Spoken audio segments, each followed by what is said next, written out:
Estábamos hablando fuera de cámara de 1812, que un autor inglés decía que era el gobierno más corrupto que había conocido en el mundo.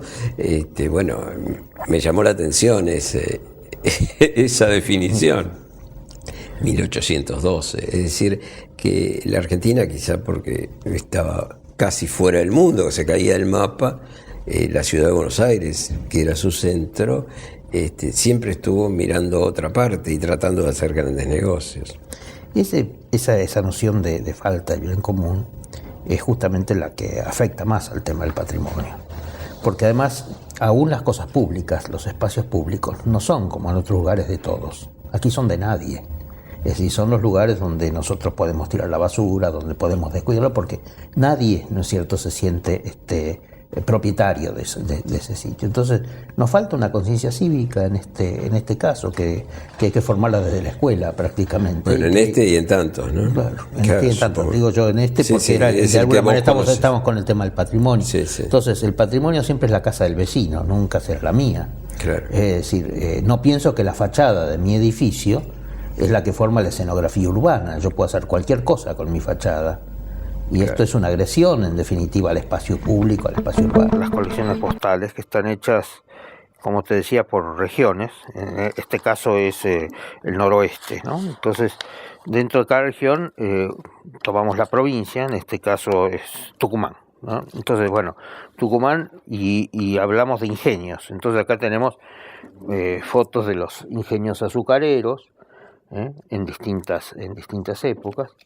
Cuando tenemos que trabajar, ponerle sobre este tema que hablábamos de patrimonio industrial, estas fotos nos están mostrando una cantidad de cosas que ya no existen, es decir, que ya pasaron a la historia, pero nos permiten al mismo tiempo ver la enorme importancia que tuvo para la provincia este tipo de situación. Hay algo que me interesa que me comentes. En España, y creo que en Francia también, pero en España lo he visto cada nuevo viaje a España veo cómo esto va progresando, dejan los frentes y adentro construyen de otra manera, pero el frente no se destruye, se mantiene en muchas partes. Y nuestro problema, yo creo que es diferente. Europa tiene su propio ciclo, sus destrucciones de ciudades desde la Guerra Civil Española hasta la Guerra Mundial, ¿no es cierto? En el caso francés, o en Alemania mismo, donde ahora estaba en Dresden, por ejemplo, y han reconstruido desde prácticamente cero, ¿no? Totalmente. Y ellos tienen una valoración de eso que para ellos está bien, pero para nosotros está mal. Si a mí se me ocurre hacer lo mismo que había en un determinado lugar, me van a decir que es un disparate. Claro. Pero ellos lo pueden hacer, porque tienen esa visión europea que es distinta, claro, que es distinta de la africana, que es distinta de la latinoamericana. El latinoamericano es otra cosa. Nosotros tendríamos que ponernos a tiro de entender nuestra propia circunstancia. Yo hablaría para nosotros de patrimonio construido, ni siquiera de lo histórico, lo cultural, todo eso ni lo social, lo construido. ¿Por qué? Porque eso costó hacerlo, costó un esfuerzo económico y es una herencia que recibimos. Y esa herencia tenemos que cuidarla. Si no es obsoleta, si es posible de ser reutilizada, deberíamos utilizarla. Y además no deberíamos destruir, no las fachadas, mantener fachadas y destruir el interior, sino mantener las tipologías.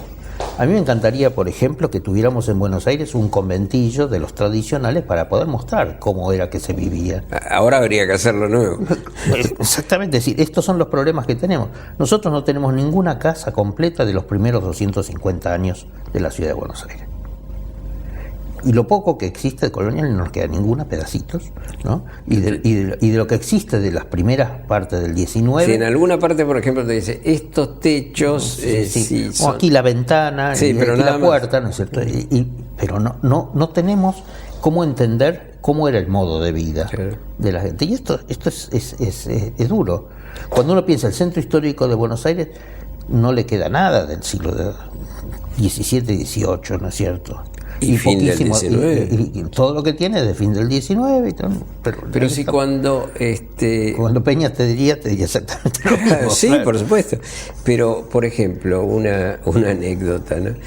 Cuando fueron a poner una placa donde nació Borges en la calle Tucumán al 800, encontraron que en realidad el solar era una gomería. Entonces dijeron, qué feo, vamos a ponerlo al lado.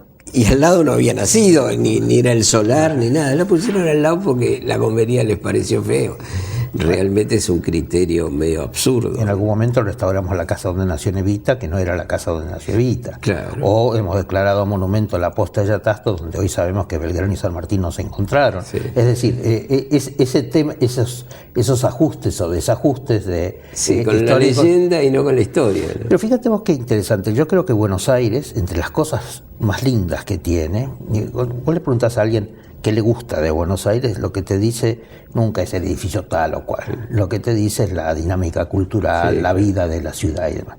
Y esa vida de la ciudad están todos los mitos que la gente ha guardado, ¿no es cierto? La cantidad de gente que viene a ver el Corrientes 348, que no existe, ¿no es cierto?, es enorme. Es un lugar que es amable para el trabajo. Tenemos alguna gente que colabora con nosotros con trabajo voluntario, algunos otros que nos ayudan esporádicamente con diversas tareas.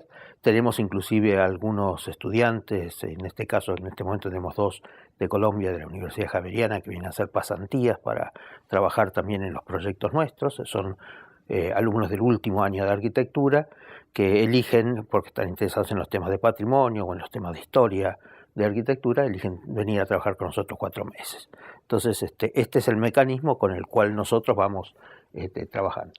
Bueno, siempre tenemos pequeñas cosas, archivos que nos van donando. En este momento estamos trabajando con un archivo del Uruguay, por ejemplo, muy importante, que nos han donado, el archivo de lo que fue el arquitecto Baroffio, sobre el cual haremos una exposición y un libro este año, es decir, que estamos un poco en esa tarea permanente. Bueno, yo creo que algunos reconstrucciones que se hizo, por ejemplo, en la confitería Las Violetas, la gente, ya pasados unos años desde el reciclaje, la gente cree que esa era la Violetas original. Claro, pero esa fue una restauración. Eso estuvo bien hecho. Eso estuvo bien hecho. Lo malo es cuando... Y se ha puesto absolutamente de moda. Pasé el otro día a las 5 de la tarde y había una cola infernal para tomar un café. Hacer cola para tomar un café es algo insólito, por lo menos me parece insólito, ¿no? Y eso también fue una movilización de la opinión pública, de los medios. Bueno, ahora habría que lograr la reapertura del molino, porque... Bueno, esa es una pelea enorme, ¿no? En algún momento inclusive se pensó que el Congreso podía, porque en realidad el peso grande no está en la confitería, está en el conjunto del edificio. El conjunto, claro. Y el conjunto del edificio es un edificio aprovechable, es decir, lo único que hay que hacer... Han dejado un poco abandonado toda la parte de arriba. Alguna vez periodísticamente yo subí. No, han dejado abandonar la terminación. Se han perdido los vitrales. Se han perdido los vitrales, los pisos están desaprovechados, pero todo el edificio está bien. Por eso digo, es que realmente esa es otra cosa clave, es decir, que nosotros deberíamos aceptar y entender que, como yo digo, los monumentos tienen que ganar la vida. Es decir, generar el apoyo que sea necesario, pero después hay que darle una vida útil que asegure su mantenimiento. Si no, nos va a pasar como nos ha pasado históricamente con el Fuerte de Cogo, por ejemplo, que creo que lo hemos restaurado 4 veces y nunca se le da un uso, y entonces hay que volver a los 15 años a restaurar de nuevo y volver a mandar. Sí, tenemos que pensar... En este tema de los cafés ha sido más cuidado, porque yo recuerdo, se había venido absolutamente abajo, se había caído el techo del Café de los Angelitos y tuvieron que rehacerlo. No tiene nada que ver con lo anterior, es decir, no fue una restauración como Las Violetas. Pero bueno, la gente sabe que ahí estuvo el Café de los Angelitos, que iba a Gardel, aunque sea el lugar. El lugar. Por eso Buenos Aires son sus sitios. Es decir, y eso es muy importante, el saber. El Tortoni, claro, que aparece además en todos las guías de turismo, ¿no? Ahora, en otros lugares es curioso, el proceso ha sido diferente. También hemos perdido patrimonio. Pero, por ejemplo, un lugar como Salta, se perdió patrimonio original para ser neocoloniales. Es decir, hubo una reglamentación en el año 38, otra en el año 50, donde había que construir en estilo español o sus derivados, por ejemplo, como decía, y entonces se demolían auténticas casas del siglo XVIII para hacer unas como si fueran más grandotas, por supuesto, más lujosas, pero como si fueran del siglo XVIII. Sí. Y esto también es absurdo. Es decir, y es una falsedad. Yo creo, claro, entonces yo creo que nos ha faltado claridad de criterios, sobre todo nos ha faltado voluntad política.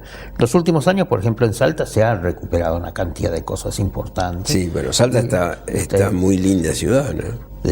Pero también las cuestiones patrimoniales significan, por ejemplo, del lado turístico, un impacto que puede ser negativo. Caso de la Quebrada de Humahuaca, estamos teniendo problemas con la accesibilidad, la hotelería, las réplicas. Bueno, en Purmamarca, que han hecho un hotel impresionante y bueno, ya es otra cosa. Y no te cuento nada el Cabildo de Buenos Aires que fabricaron en Humahuaca. Sí. Es decir, que ya demolieron el antiguo Cabildo anterior del año 38, se muere el Cabildo Indígena, el único que nos quedaba en la Argentina, para hacer ese neo-californiano con el santo que sale, ¿no es cierto?, y saluda a las 12 del mediodía.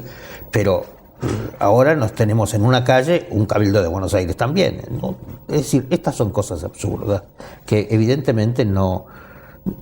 Tenemos que pensar muy bien cómo valoramos. Cuando se restauró el Cabildo de Buenos Aires, que quedó así con dos arcos cortito de cada lado, que no tiene nada que ver con el original, y sin embargo la gente piensa, sobre todo los turistas, piensa que siempre, que ese es el verdadero. Y lo que pasa es que esa fue también una larga pelea y fue importante, fue ese año 33. El problema es que el Cabildo primero había sido transformado en 1870 con la construcción de una torre más grande, con el reloj y demás, y una transformación de la fachada para hacerla italiana. Claro. Esa idea, ¿no es cierto?, de ser un edificio singular para la municipalidad, cuando se abre la Avenida de Mayo, cortan de un lado, el edificio queda simétrico, hay que bajar la torre se desaparece y queda un muñón de edificios. Y ahí pusieron los tribunales. Claro, ahí pusieron los tribunales y ahí comienza la cuestión de demolerlo. Hay proyectos de una torre. Era feo, Sí, era feo. Era muy feo. Era muy feo. Cuando viene Gubar y plantea las diagonales, abren la diagonal sur. Y entonces ahí recupera la simetría, chiquitita, ¿no es cierto? Es decir, pero se quedó con los arcos de los dos lados iguales. En ese momento comienza una campaña para demoler, que lo que hay que hacer es dejar, como se pensó y se hizo, de hecho, cuando demolieron la Casa de la Independencia en Tucumán, hacer el saloncito, ¿no es cierto?, del fondo, con una especie de gran catafalco, como una joyita. Y está. Bueno, eso era lo que se iba a hacer. Claro. No, la Nación justamente tomó una campaña por los Puredón y demás que comenzaron, era el diputado y comenzó un movimiento y se decidió restaurar, que fue lo que se hizo en el año 40. Claro, en el año 40 se inauguró. En el año 40 se inauguró. Y ahí se colocó la Comisión de Monumentos con Levene, Furlong, Busquiazo, que fue el que hizo la restauración. Después en el 60 Bustillo, para el sesquicentenario, le agrega el costado, copiando lo que había en la cuadra aquí donde estamos, ¿no es cierto?, la casa que estaba, ¿no es cierto?, antes de la curia, de la anterior curia, ¿no es cierto?, se coloca al costado. Lo que está sobre la Avenida de Mayo es una réplica de eso.